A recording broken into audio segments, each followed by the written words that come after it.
Agora a gente vai trabalhar com outro tipo. Um sensor de cor e luz, a gente chama ele de sensor de cor e luz porque ele tem essas duas características. Ele pode tanto ler luminosidade quanto ler cor. E a definição do que é preto, do que é branco, do que é cinza, do que é amarelo, vermelho, é uma verificação que o próprio robô já tem. Ele já tem um sisteminha lá dentro que ele fala, essa luminosidade dele eu vou considerar preto, aquela luminosidade eu vou considerar branco, aquela luminosidade eu vou considerar cinza. Mas isso tudo a gente pode fazer na nossa lógica. A gente não precisa deixar que o nosso robô já considere isso por conta própria. Porque a gente pode definir o quanto a gente considera preto, o quanto a gente considera cinza e o quanto a gente considera branco. E para isso, o que eu vou fazer? Vou tirar tudo isso. Vou utilizar aquela primeiro tipo de lógica que é com duas condições. Eu vou colocar dois conjuntos de igual. E vou colocar aqui a opção ler cor.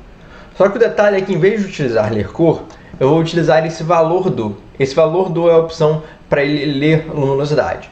Só que um detalhe interessante é você perceber que quando eu coloquei aqui o ler cor, ele saiu um amarelinho aqui. Esse amarelinho significa que ele só consegue entrar esses blocos aqui amarelos. Quando eu mudo para o valor do, esse bloquinho fica azul. Ele só aceita blocos azuis, como esse aqui de matemática. Eu vou fazer a mesma coisa aqui.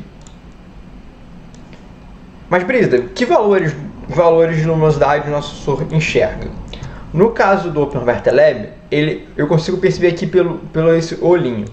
Esse olhinho me diz várias informações sobre o meu robô, como, por exemplo, a posição dele na pista, em X e Y, os graus dos motores, motor da esquerda e motor da direita, no caso está em 0 porque eu não liguei o robô.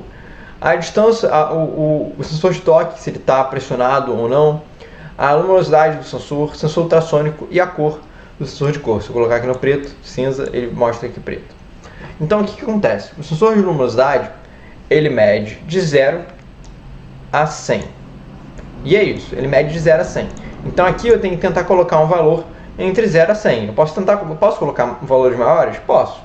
Não vai funcionar porque ele não vai ler um valor maior do que isso. Ele só vai conseguir verificar valores entre 0 a 100. Então o que eu vou fazer? Eu vou colocar para ele verificar um valor menor do que 50 e outro maior do que 50. Se ele vir um valor maior do que 50 de luminosidade, quer dizer que ele está vendo um valor próximo do branco. O branco é um valor maior do que 50. E um valor menor do que 50 é o valor do preto, do cinza, por exemplo. Aqui. Esse cinza está lendo uma luminosidade de 28%. Então, se ele vir um valor menor do que 50, que está no cinza, está no preto, eu vou falar para ele girar para um lado. Vou colocar para ele girar aqui, por exemplo, com 100 e aqui com 30. E aqui com 30. E aqui com 100, para ele girar para o outro lado. E aí vamos verificar como é que ele vai funcionar. Opa.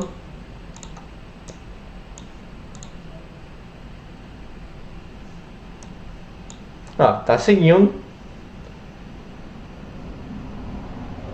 Tá seguindo bem a borda da linha. Se eu quiser que ele entre mais na linha, por exemplo, eu posso colocar para ele andar até vir um valor menor, um pouco mais abaixo, por exemplo, 30.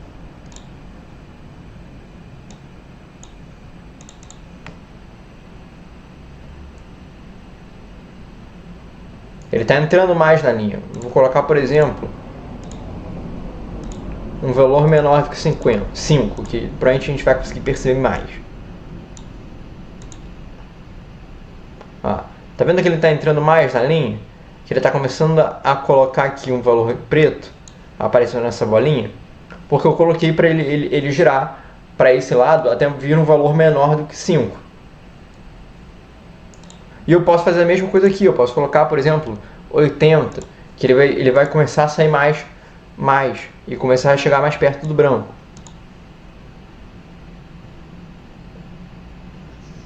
Não, tá vendo que ele está começando a verificar alguns brancos?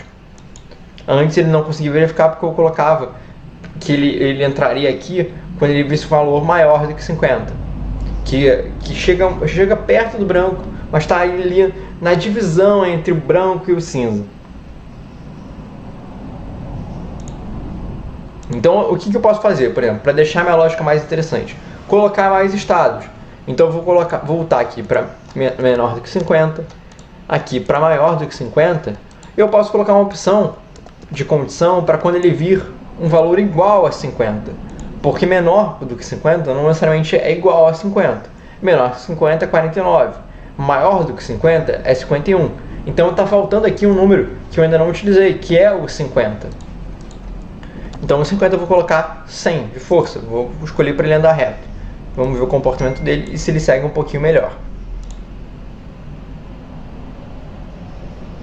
Tá seguindo um pouquinho melhor.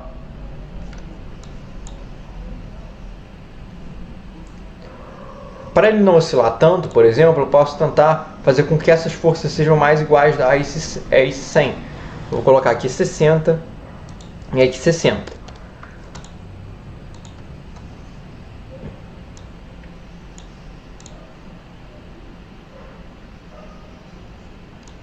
Ele vai ter um comportamento mais suave.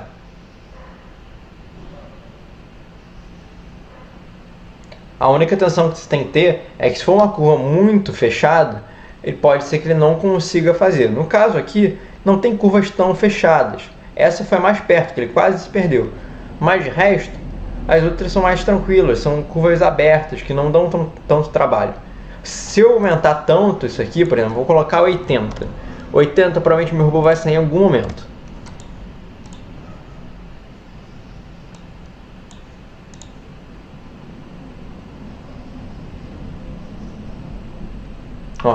Suavizei demais o meu robô e o meu robô se perdeu. Então sempre toma esses cuidados, fica atento a isso quando você faz a sua lógica. Então ok, essa aqui é a primeira maneira que você pode fazer uma lógica de seguidor básico por luz.